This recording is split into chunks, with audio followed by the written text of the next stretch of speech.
Isn't that opaque? He said he was going to set up a border command. He's going to Well, work that's with just a other. quango that we Well, he already was going to have work with other rebranded. countries to smash the gangs. He was Smash the going to work gangs. on getting returns agreements with other countries. But He was quite clear what he wanted to do. You might not like it, but he did say what he's going to do.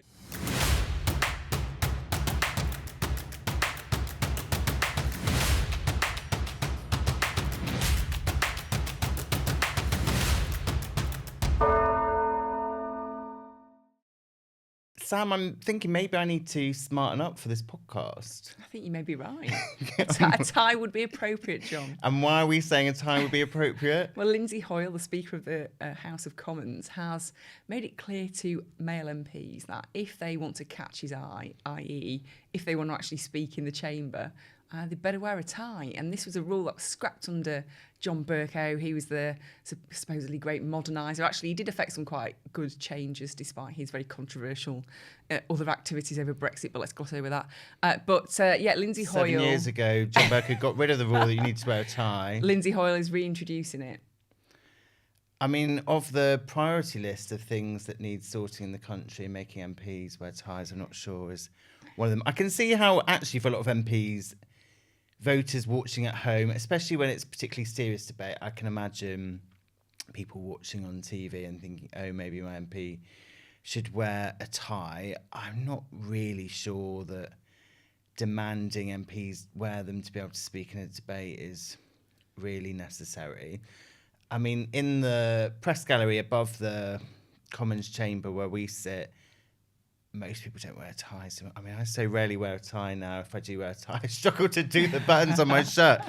I think it's a shame, to be honest, because I do think if you are an MP, you are representing, probably 70, 80, 90,000 people. I think it's important to show respect to them. And I think, okay, it's a tie. You can argue whether it is important or not. But I think actually sartorial standards are important.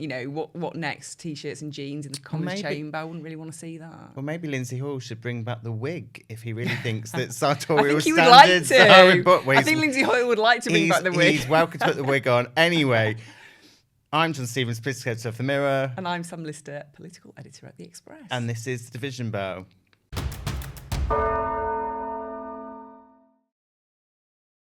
John, we had the King's speech yesterday. That is a big day in the parliamentary calendar. It's the state opening of Parliament. It's when a government sets its agenda for the coming year or so. How do you think it went? I think it went well. Obviously, Keir Starmer wants to show that he is getting on with the job of governing. And the state opening Parliament's a bit of a weird one because you've got all the pomp and pageantry, you've got all the kind of horse-drawn carriages, you've got the imperial state crown arriving in its own carriage to Parliament, and then you have the King and the Queen coming and then reading out this list of bits of legislation in the House of Lords, but it's obviously not a list that the King's written, it's the list that the new government's written for him.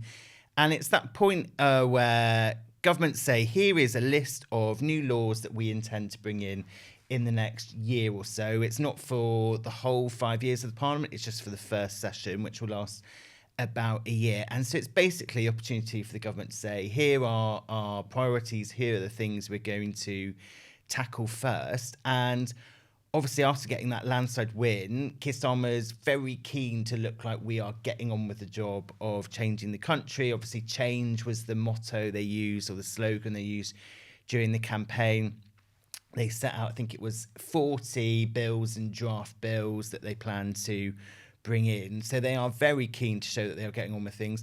And there are key things in there. I mean, all of the ideas that were set out in the King's speech, basically things from the manifesto. So they're things like renationalising the railways, introducing Great British Energy, which will be this new publicly owned power company that will invest in things like wind farms, and then looking at things like bringing in this lock on, kind of this Liz Truss lock is basically how they've dubbed it, which would mean that in the future, government would have to make sure that any budget they put forward had been checked by the Office for Budget Responsibility, which is obviously one of the things that Liz Truss didn't do and caused all that economic problems. And I think potentially the most contentious part, or the biggest change that's in there, is these changes on housing. And Labour's got this target to build 1.5 million homes. And we know that loads of governments have had targets on housing but have struggled to meet them. And in order to do that, going to have a massive overhaul of the planning rules. I think that is going to be a big area of potential conflict in the coming years, because clearly, if you are asked, do you think young people should be able to buy their own home? Do you think more housing is needed in this country? I think you would struggle to find anybody who didn't agree with that. It's obviously a brilliant thing to do, to build more homes. The question has always been, where do you build them? And as soon as you start whacking up housing estates without all the infrastructure that goes alongside it, and also without the proper design, so you can end up with quite ugly developments close to areas where people have been very settled and feel very aggrieved by this, that's when you hit problems.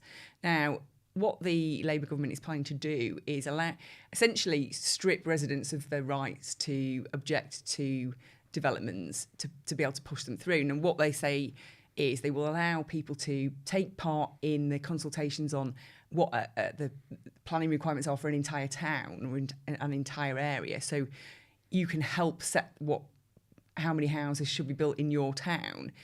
But when it comes to actually what gets built on the street next to you, you have no say over that. And I think that is really, really quite a difficult thing, because you are stripping people of the power to object to potentially very controversial developments.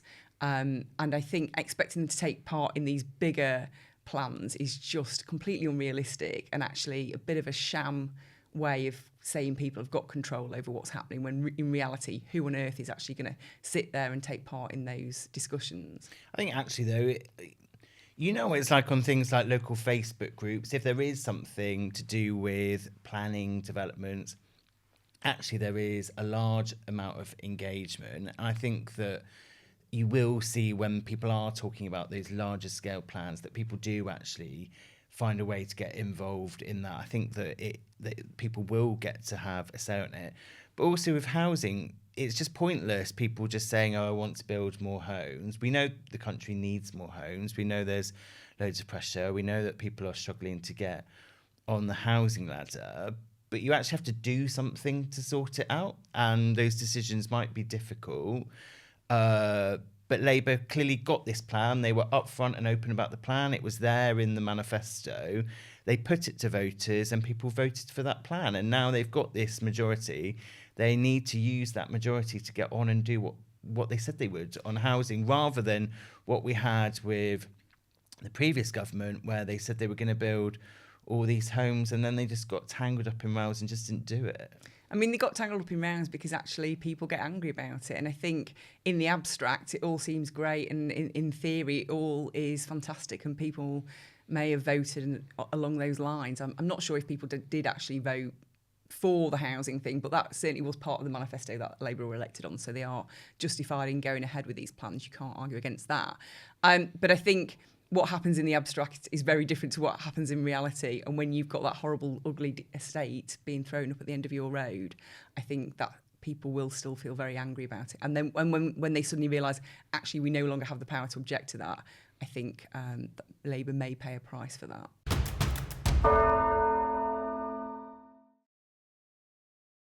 Quite a few things in the King's speech were things that the Tories had promised that they would do before. So bringing in the smoking ban, so you raise the legal age that you can buy cigarettes by a year every year. Bringing in the renters reform stuff, so there's like increased rules for landlords, and you kind of have to have a reason to get rid of tenants, and you have a time frame that you have to deal with problems like damp and mould. But one of the big differences that you wouldn't have seen in a Tory's King's speech was these changes on employment rights and giving more people rights from day one, getting rid of some of the anti-trade union laws. That is quite a big difference from what we've had previously. Yeah, these were it's called the New Deal for workers, and it's a plan dreamt up by Angela Rayner. It's been endorsed by the unions, had a lukewarm reception from business. So that probably tells you all you need to know, really. Depends which side of the divide you're on, pro-business or pro-unions, as to how you view these.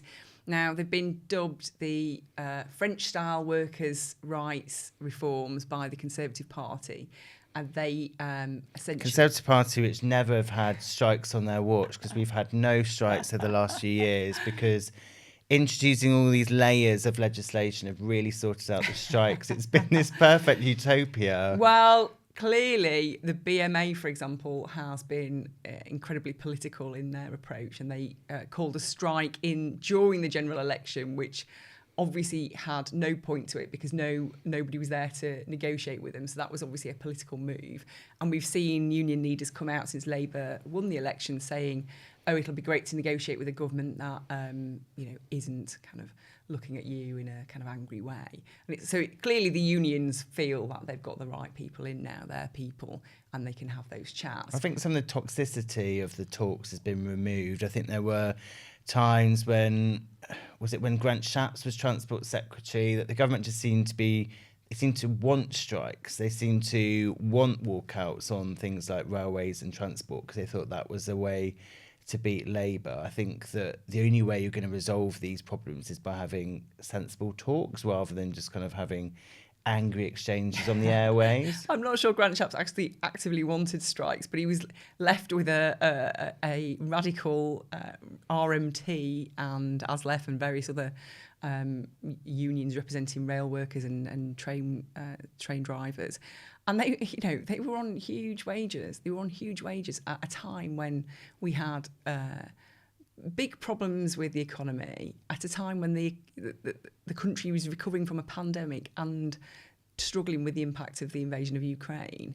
And these people were asking for huge amounts of money on top of the big salaries they already got. And I think the government felt, actually, this is not really a fair way to go about it. And the unions obviously went on strike for 18 months and cared not a jot about the commuters who suffered, ruined Christmas, I think 2 years on the trot from my memory of it all. And what did the government do to deal with that? They refused to get round the table and negotiate. So that's how the strikes went on and on and on. And we saw that in all different sectors. We saw that with the nurses, we saw that with the ambulance workers, we saw that with the doctors, the government just refusing to get around the table. So we never got anywhere. I think, actually, with the nurses, that is an interesting point. We, on the Express, we backed the nurses because we felt they'd had a pretty horrendous time during the pandemic. And actually, the government did sort out an agreement with them. After months of not talking. You can't just go in there and give over everything that everybody wants at the start. That's not a negotiation, is it? And if people are being very hardline in their approach, then you have to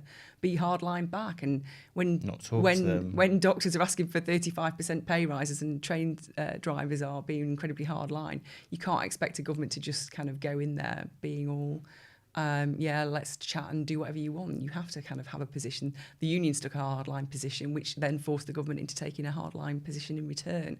But clearly the unions they've got their people in now, so they don't want to be as punchy as they were with the Conservatives. They don't want to land those political wounds that they did. They wanted to inflict pain on the Conservative government, and they did. I don't think they have the same desire to do that with Labour. I think it'd be interesting to see how quickly do they find a way to resolve these. We talk about the doctors' strike, and they talk about pay restoration, saying that if you look at, because of the below inflation rises they've had, actually you'd need to give them a 35% pay rise to put them back to the level that they were before. And obviously Labour's been quite clear that they aren't going to be able to pay that sort of figure. I think that taking the toxicity out of the debate is helpful. I think that there is going to be more goodwill on both sides, but clearly we are in the situation where there aren't endless pots of money. There is still going to be quite difficult for the government to resolve some of these strikes that are still ongoing, and still a deal does need to be done.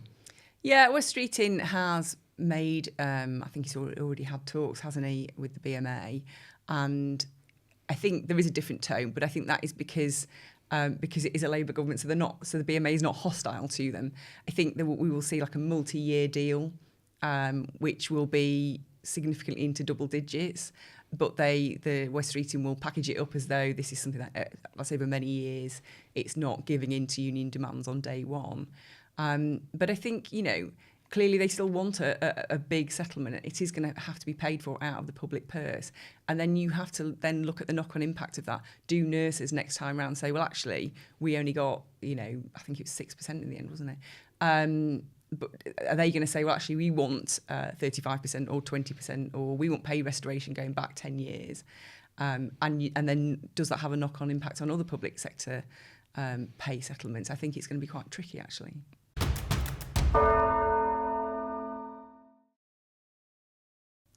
Keir Starmer has inherited another summit, so he's only a couple of weeks into his job as Prime Minister. He's already been to NATO. He now has the European political community to host at Blenheim Palace. This was something that was organised by Rishi Sunak. It is the European political community, the EPC, was a Macron creation. Emmanuel Macron set this up a couple of years ago, and it isn't just an EU-wide gathering. It is, I think it's 44 European leaders are meeting today, and it's to discuss issues that cross outside the borders of the bloc, but common themes that bring everybody together. So the hot topic today is obviously migration. This is a huge, huge problem for the whole of Europe, not just for the UK. And they are hoping to make inroads today into how they are going to tackle this problem over the next few years. Yeah, I think that inheritance is the right word. And we talk a lot about all the problems that Labour's inherited. Rachel Reeves obviously commissioned this work into looking at the true state of the country's finances and what a horror show they are. We know about the inheritance with issues like prisons, with waiting lists, etc. But the one good thing that the government has inherited is these kind of, I don't know what the word is, almost like a blitz of kind of world stage opportunities, which has been perfect for Keir Starmer as a new Prime Minister. So what was it? He got elected on the Thursday was the election. He basically became PM on the Friday. And then the Tuesday evening, he was off on the plane to NATO, where he got to meet Joe Biden, go to the White House, hold initial chats with a whole number of world leaders who were in Washington, D.C. for NATO. And now we've got this EPC summit. And so you saw him having... He hosted Simon Harris, who's the Irish Taoiseach, at Chequers, his first guest there. They were sharing a pint of Guinness and getting on with talking about how they can work more closely together. He's having dinner with Emmanuel Macron while he's at the EPC, which is being hosted at Blenheim Palace. And it is just perfect for a new Prime Minister to be able to tick off all of these leaders when you have the two summits within kind of a week of each other and the massive list of 45 countries at that one. I think there's 32 members of NATO. Obviously some of them are on both lists, but you can just get through this list of people rather than just having phone calls with these people. You can meet face to face and you can start to build relationships, and people are keen to build relationships with Keir Starmer because they think, finally, we've got some stability. He's someone who's going to be in office for the next 4 or 5 years at least. And so it is really important to start building these foundations now. Yeah, but as the UK goes towards the left, Europe is, or the EU certainly is going towards the right. And obviously Giorgia Meloni, the Italian Prime Minister, Emmanuel Macron is in deep, deep trouble. Is he going to survive even for the next couple of years that he's supposed to be there? The recent parliamentary elections there, showed that there is deep unhappiness with him as a president. And then you have, in Germany, they had obviously elections recently that were quite to the right. So I think it's quite an interesting tectonic plate shift going on at the moment. But you have to build relationships with who's elected in other countries. And I thought actually that was wise when, the day after we had the attempted assassination attempt on Donald Trump, was it the day after or the day after that we had Keir Starmer rang him and spoke to him for 10 minutes on the phone. And we know that from the first time when Donald Trump was president, he really did value those personal relationships. And it wasn't just how he saw people on the left-right divide. It is whether he thought people respected them and whether he got on well with them. personally. And I think that showed, I mean, whether that was a decision by Keir Starmer and his office, or whether that was something being pushed by Karen Pierce, our ambassador in the US, or the Foreign Office, whoever came up with that idea, it was a really good idea, because you do have the chance or the risk that Donald Trump becomes president later this year. And you do just need to build alliances with all types of people. And we know that Giorgia Meloni, the Prime Minister of Italy, seemed to have this very close bond with Rishi Sunak. They just seemed to spark quite well together. They got on well. They both obviously were very concerned about migration, but there did seem to be just something that they just naturally got on quite well together. And it is important that something like migration, that obviously there is a slight different way that Labour said it's going to deal with it than the Tories were going to deal with it. They've said they're going to get rid of things like the Rwanda plan, or they've got rid of them already. But you still do have the problem of people making dangerous journeys across the Channel, making dangerous crossings across the Mediterranean. And the only way we're going to deal with these problems is by working with other countries. Well, it seems Keir Starmer is ready to do the deal that he always shied away from discussing in opposition, which is to essentially agree some kind of quota. They won't call it a quota, but we take so many asylum seekers from the EU in return for sending back people who have made those crossings illegally across the Channel. I think this also is interesting because he wants to end the use of hotels for asylum seekers. The Tories say that is effectively an amnesty for nearly 100,000 people who are already here. And I think migration is such a huge, huge issue for voters. I think people would be watching very closely. And because Keir Starmer was so opaque during the election campaign about what he intended to do about stopping the small boats crisis, actually Isn't that opaque? He said he was going to set up a border command. He's going to work that's with just other. A quango that we already he was going have to work with other rebranded. countries to smash the gangs. He was going to work on getting returns agreements with other countries. He was quite clear what he wanted to do. You might not like it, but he did say what he's going to do. Well, the border command is just a quango. It's what already is there with a few extra staff rebranded. It's not a brand new super squad of people going out there patrolling the border, is it? But it's an increase. They've said they're going to work closer with intelligence agencies, going to boost the number of staff that are working on this.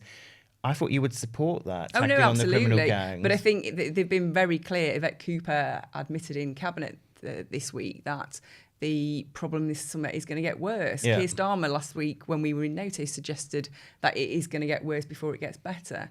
And I think that is not what people want to see. That is, people are fed up of the rising numbers of boat crossings.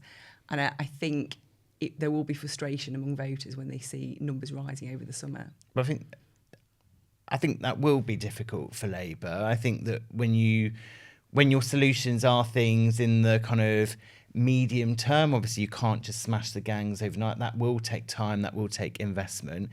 And you already had the numbers ticking up. We already had the numbers at record level. And we know that the summer is the most difficult time because the weather gets good. You've clearly got Labour getting in there before the numbers start to go up in the summer, saying it's going to be a really difficult summer, that these solutions won't kick in immediately. But they are going to clearly need to make some progress on these things like smashing the gangs if they are going to have any success at bringing their numbers down. And we know that the Tories talked a lot about how they were going to bring the numbers down, how Rwanda was going to act as this massive deterrent, and despite them detaining people, getting ready to send them on flights, it didn't have a deterrent effect at all. The numbers continued to go up. That's totally fair, because actually we saw people going to the Republic of Ireland and the Irish Look government. at the numbers; they didn't go down. But there wasn't a deterrent. It hadn't attack. actually even been introduced. It was only just passed shortly before the election. So I think it needed time to bed in. But clearly it was having an effect, because the Irish government was absolutely... It didn't have that much effect because the numbers didn't go down. If it was having a proper deterrent effect, then we'd have seen numbers go down. If people were crossing into the Republic of Ireland and citing Rwanda as the reason... The one thing that is a fact is the figures, and the figures didn't go down. So are they going to go down to Keir Starmer? I think they will. They have to get down, don't they? Well, they never went went down. He won't put a figure on it. He won't commit to how many people he wants to reduce it by or when he wants to reduce it by. Well, the alternative is you do what we had for the last 14 years, was constantly come up with figures that were never met, and But- then you but lost. is he gonna solve Then you lose all trust of the public. Is and he- you is he on gonna both solve it? illegal migration and legal migration. We had promise after promise after promise, number after number after number, target after target after target, and none of them were met. And Well, the that was reason- why would you repeat that mistake if you were the Labour government? The reason Keir Starmer is not setting a target is because he knows it is not going to get any better under him. And smashing the gangs is a great little slogan, but it's as though the government weren't already working to do that. Well, they weren't smashing the gangs. They weren't successfully Well, they smashing were the gangs, were they? prosecutions were happening of gangs within Europe. Thanks to our cooperation with other European countries, intelligence sharing and law enforcement cooperation. So we did see prosecutions. So do you not It's a think it's slow better to process. invest in that and strengthen that It's and a do more of slow that rather than process. coming up with gimmicks like I don't know if Rwanda? it was a gimmick. I mean, You don't know if Rwanda was a gimmick? we can argue about Rwanda for the rest We of could time. do, yeah. But actually, experts do say that, and the French said it. The Home Affairs Select Committee went over to Calais. I think it was last year, and the French authorities told them that there needs to be a deterrent, and smashing the gangs is not a deterrent. So, fine, smash the gangs. Clearly, everybody needs that to happen, but you also need a deterrent, and there is no deterrent anymore. And we did see that it was starting to work because the Irish government did get into a state about it because all of a sudden people were heading across that border from Northern Ireland into the Republic, and there was a tent city essentially created in Dublin of people who had fled from the UK because they were worried about being deported to Rwanda. So I'm not sure it's totally the gimmick that Labour like to portray it as. And what is their deterrent? And are they actually going to achieve any reduction in small boats? I think within 5 years, if they have done that, I think it will be amazing, but I think it is highly unlikely.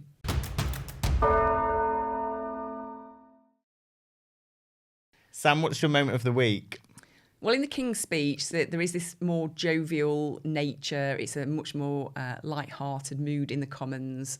It is deliberately that way, so that you get these funny speeches by senior backbenchers and the new intake, and it's all kind of much more light-hearted than the normal yarbu you get in there. But there was one moment particularly where Rishi Sunak and Keir Starmer, Oliver Dowden and Angela Rayner were all stood together, and they were just having a nice chat. They appeared to be, joking a bit. And You don't usually get that because usually Yeah.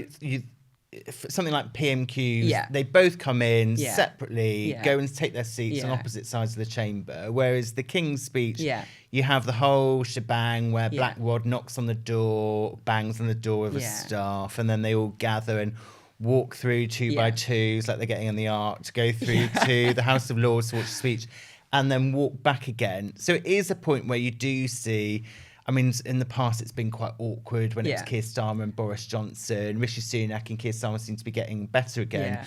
or not better again. They just don't seem to have that same There's no hostility, between yeah. them. And then when they return to the chamber, Yeah. the cameras seem to catch a little moment with the four of them Yeah. sharing a bit of a joke. And I just thought it was just a nice moment because obviously it's been a really difficult few weeks for the Conservatives. Mood is not good, and clearly for the Labour side, they are more jubilant. But this is just a moment of civility between the leaders. I think normal hostilities will resume next week. But I just thought it was nice that actually, despite all the all the cut and thrust of politics, you can actually still be civilised to each other. John, tell me about yours. And my moment in comparison to being civilised, it's the opposite of that. It was Liz Truss. Remember her? So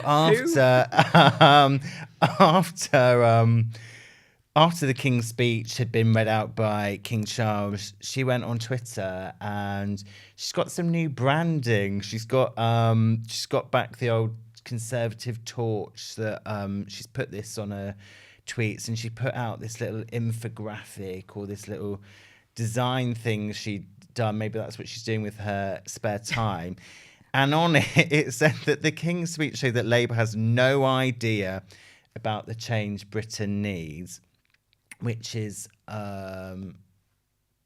maybe an argument you could make ahead of the election when it was up for grabs. But they appear to have had an idea about the change Britain needed because they got elected with a landslide. And she said that the King's Speech showed that he wanted to expand the powers of the unelected state. And I just think there is something to be admired about Liz Truss, the way that she is just brazen. And if I'd been Prime Minister and crashed the economy, then and had to resign after 49 days, I think I'd have just gone to live on an island, never to be heard of again. But she stayed there as quite a vocal presence on the Tory benches, still seem to make lots of appearances on TV.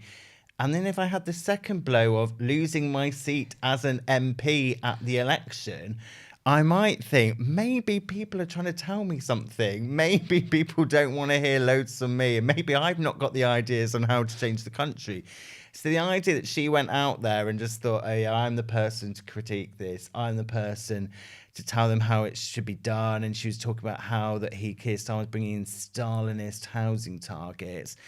And I just thought, good for her. Good for her. She's not being knocked down. Maybe there is a lesson out there for other people who struggle with things in life. Just don't be knocked down. Just be a Liz Truss and just bounce back. Keep going. There's no imposter syndrome with Liz Truss. But I think, she shares something in common with Jeremy Corbyn. I mean, he was roundly rejected, booted out of his own party, and yet, he still sensed a desire for the public to hear his views. And actually, to be fair, he did get elected back in his seat. So in that respect, he was more successful than her. But, perhaps if you go into politics, you have to have that absolute resolute belief in how right you are about everything.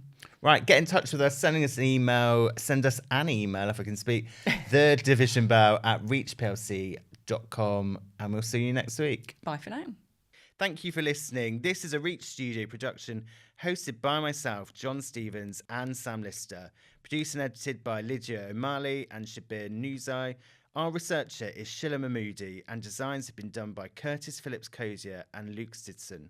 Audio managed by Matt Millard, and social content managed by Gully Burrows and Ed Washington. Content production and design overseen by Yara Silver, Harry Demonell, and Spencer Robotham.